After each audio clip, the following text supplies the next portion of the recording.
Hey, it's Dwar Vortex, and just been on a walk. I wanted to talk about my book, Romance in the Commie Blocks, which I'm currently writing, and elaborate on the creative process of that. I've just been, like I said, I'm walking. It's been halfway through a walk in the quarry near where I live, and I wanted to just talk a bit more about some ideas I had while I was on the walk.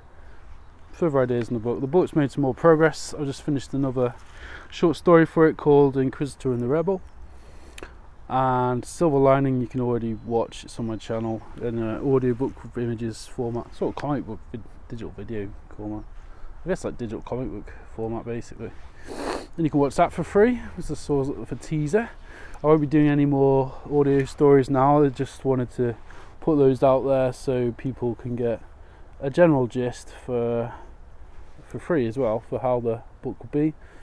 I could find a publisher, which should be all good. We just need to figure out exactly distribution and printing and blah blah blah and all that sort of thing. But in terms of I reached a better level with that sort of professional side of things. But I wanted to talk more about the ideas, what spurred on the creation of this book I'm writing, which is a collection of short stories. Actually, it's not a novel, it's not a novella. I think probably I need to aim for a novel in my next project, but I need to get all these sort of shorter stories out there. I'm going to aim for about probably 217 pages. Last short stories collection, Suicide by Computation, which you can buy on the Amazon link below, is 112 pages. But this one's going to be a bit longer. It's going to be a bit more. Yeah, it's going to be a larger project.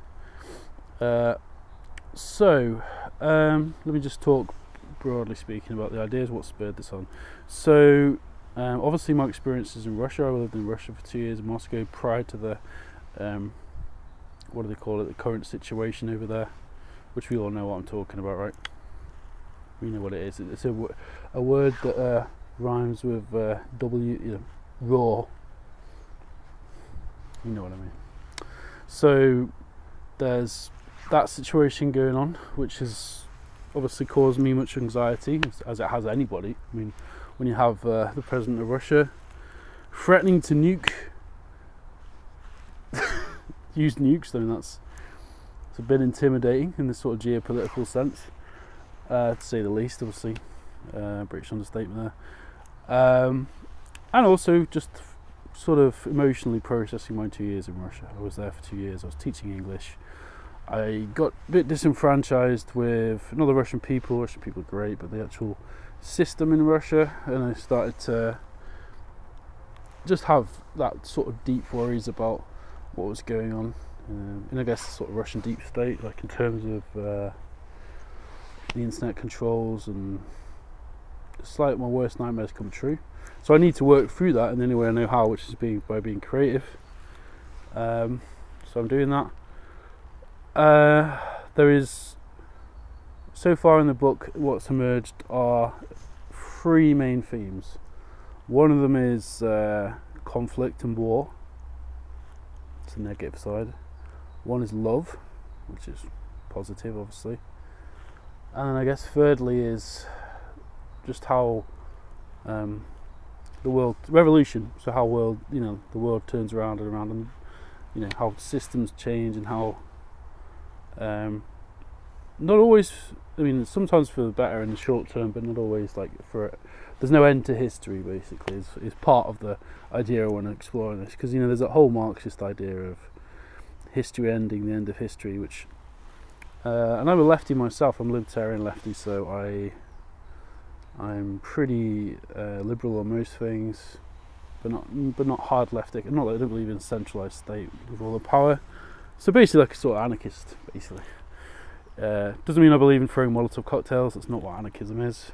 If you want to know what anarchism is, read Emma Goldman, watch Noam Chomsky videos, and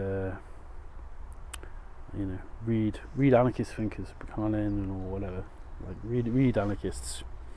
Anarchism isn't necessarily about violence.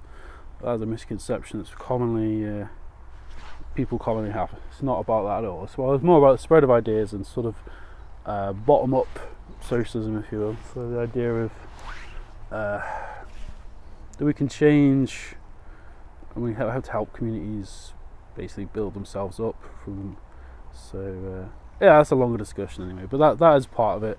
So like in the last short story I wrote, Inquisitor and the Rebel, there is an anarchist figure in it, and there is a figure who's inside the system but who has his doubts, which in a sense is a familiar trope within stories, but I've tried to do my own special spin on it, and as well as exploring the idea of how a lie can become a truth that is, veiled through systems of technology. So technological surveillance, and also as well as how the sort of systems that's supposed to help us with technology can become, which is sort of thing you'll see in Black Mirror and all that sort of thing. But I'm trying to also develop my own idea of that, and it's progressing fairly well, basically. What else to say? I'm just trying to sum up all the thoughts I just had on my walk. So obviously I'm trying to spend more time in nature. It really helps me to reconnect to my ideas, just purely because I get the adrenaline going a bit. I can be a bit lazy, so going out in nature, this is a general tip for writers anyway in general, can be very beneficial. You're away from people, but you're also surrounded by nature. You're exercising, so it gets your brain running and your mind sort of whirring, the cogs whirring, and then it'll make you realise, oh, that's what I need to do with that, and just get the ideas running, basically. The next story I'm writing on is based on the idea of, which is not going too badly, but it's only probably thousands of words in, is about people conversing at a piano during troubled times. So it's the idea of how music can help people get through times of suffering. Part of the reason I want to make this book, I actually want this book to appeal to more broadly than a Western audience. I also want this book to speak to an Eastern European audience, and further east, because it's a difficult time in the east of Europe, and I think we need to start exchanging messages and stories and art and culture with each other. Otherwise, potentially we could really be heading towards doom, so that is me just trying to do my small part in that continuing conversation. And we're all individuals. We all have to do what we can. My main concern, as a libertarian anarchist, basically, is that we don't end up in a situation where, through no fault of our own, or where we lose the ability to choose, right? So I lose the ability to, this is hypothetical. I'm not saying it's going to happen, but what if it gets to a point in this conflict where I have no choice? I literally have to go into the army. Same for the people on the eastern side, and then we're trapped. And I was an English teacher in Moscow for a few years. The worst case scenario politically, in terms of the current situation, would be if the war escalated for the European side and I had to get drafted in, then speaking on an individual level and people in there and everything else, and then also on the eastern side, that happened as well, because we'd be dying for rich white guys, basically. Not that their race has to do it, the race is sort of irrelevant, just we would be dying for the corrupt and the powerful for no reason. It would be meaningless. So, like I said, that is informing the tone of the book, and will continue to do so. Like and subscribe if you want to see more about what I think about art, philosophy, thinking, books. I'm doing a lot of creative work at the minute, so most of it's chronicling my own creative work. But yeah, subscribe. I mean, I've got a Patreon if you want to donate a few quid. I'm pretty skint, but I've got a job starting next month, so not too bad. So don't feel obliged. But yeah. Okay, I'll leave it at that. Have a good one. Bye bye.